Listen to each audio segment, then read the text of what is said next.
Asia కప్లో team India తన చిరకాల ప్రత్యర్థి టీం పాకిస్తాన్కు షాకుల మీద షాక్ ఇస్తోంది.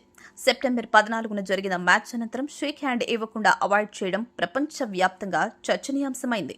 క్రీడా స్ఫూర్తికి విరుద్ధమని కొందరంటే, ఆ రెఫరీని తీసేస్తేనే టోర్నీలో కొనసాగుతామని పాక్ ప్లేయర్ పీసీబీ గగ్గోలు పెట్టాయి. ఆ వివాదం ఎలాగోలా సమసిపోయింది. అయితే ఇప్పుడు టీమిండియా పాకిస్తాన్కు ఫైనల్ ముందు మరో జలక్కిచ్చింది. ఫైనల్ మ్యాచ్ ఆరంభం ముందు ఇరు జట్లు ట్రోఫీ ఫోటో తీసుకోవడం ఆనవాయితీ. కానీ టీమిండియా ఈ ఫోటో షూట్ను రిజెక్ట్ చేస్తున్నట్లు ప్రకటించింది. పాక్ ప్లేయర్లతో ట్రోఫీ పంచుకోవడం ఇష్టం లేదని చెప్పకనే చెప్పింది.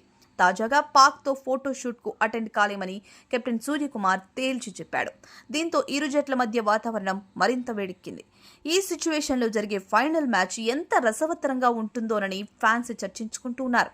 అయితే ఇప్పటికే ఈ రెండు జట్ల మధ్య గత మ్యాచ్లలో జరిగిన సంఘటనలపై విచారణ జరిపిన ఐసీసీ భారత కెప్టెన్ సూర్యకుమార్ యాదవ్తో పాటుగా పాక్ బౌలర్ హరీష్ రావుకు మ్యాచ్ ఫీజులో 30% జరిమానాగా విధించింది.